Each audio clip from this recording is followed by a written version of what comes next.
और बहुत बहुत स्वागत करती हूँ आपका इस बेहद खास प्रोग्राम जिसका नाम है क्या कहते हैं आपके सितारे। तो दर्शकों, आपकी बड़ी बड़ी समस्याओं के छोटे छोटे उपाय लेकर हम लोग रोज आपसे मिलते हैं, आपके जीवन से जुड़ी हर समस्या का समाधान करते हैं। तो मेरे प्यारे दर्शकों, आज मैं आपको बताने जा रही हूँ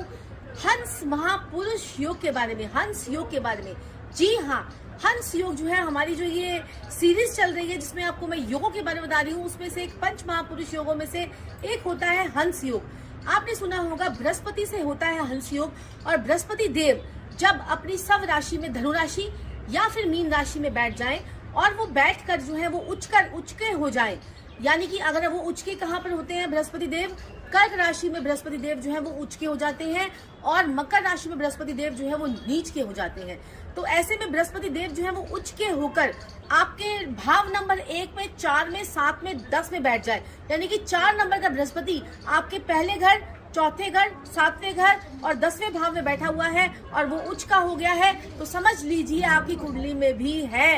हंस महापुरुष योग। और ऐसे में अगर आपका बृहस्पति उचका नहीं है, वो 9 नंबर या 12 नंबर यानी धनु राशि में या मीन राशि में बैठकर 1, 4, 7, 10 में बैठ जाए आपके खान नंबर, तो भी आपकी कुंडली में हंस महापुरुष योग की जो है वो योगा योग जो है वो बनता है। लेकिन वो उच्च वाला प्रभाव नहीं देता है, लेकिन आपको मीडियम प्रभाव तो वो देगा ही देगा। लेकिन वो योग की युति जो है वो कहीं राहु केतु शनि से भंग ना हो रही हो, ये भी आप लोगों को देखना है। और ऐसे में क्या होता है, इसका इफेक्ट क्या होता है। ऐसा इंसान समझदार होता है, विवेकशील होता है, स्वभाव से बड़ा ही गंभीर होता है, संयमित होता है, संयम से चलने वाला होता है, अपने परिवार को बढ़ाने वाला होता है, मैच्योर व्यक्ति होता है, अपनी समस्याओं का समाधान वो खुद सरलता से खुद ही ढूंढ लेता है। ऐसे लोग जो होते हैं बड़े मैनेजमेंट टाइप के होते हैं, मैनेजमेंट बहुत अच्छी ये लोग कर लेते हैं, बहुत अच्छी इनके अंदर एक कला होती है और ये बहुत अच्छे टीचर, गुरु और प्रीचर भी हो जाते हैं। ऐसे लोगों में गुणों का खजाना होता है, क्योंकि बृहस्पति का योग है, ये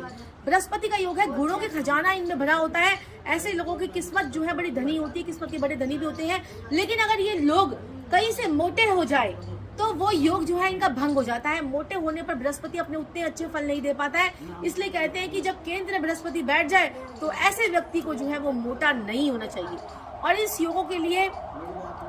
बहुत सारी जो है और चीजें भी देखनी पड़ती हैं, लेकिन मैंने आपको ये हंस महापुरुष योग के बारे में जो बताया है, अगर आपकी कुंडली में भी हंस महापुरुष योग है और आपको अच्छे फल नहीं दे पा रहा है, ठीक है, बहुत ऐसे योग जो कि गज केसरी योग है, भद्र योग है, महालक्ष्मी योग है और लक्ष्मी नारायण योग है, ऐसे लोगों का पता, ऐसे योगों का पता आपकी कुंडली में है तो सही, लेकिन वो फल नहीं दे रहे हैं, तो किस प्रकार से उनको जागृत करना है। मेरे प्यारे दर्शकों, मैं अब अपनी वाणी को यही विराम दूंगी, लेकिन आपको बोलना चाहूंगी, अभी तक अगर आपने चैनल को सब्सक्राइब नहीं किया है तो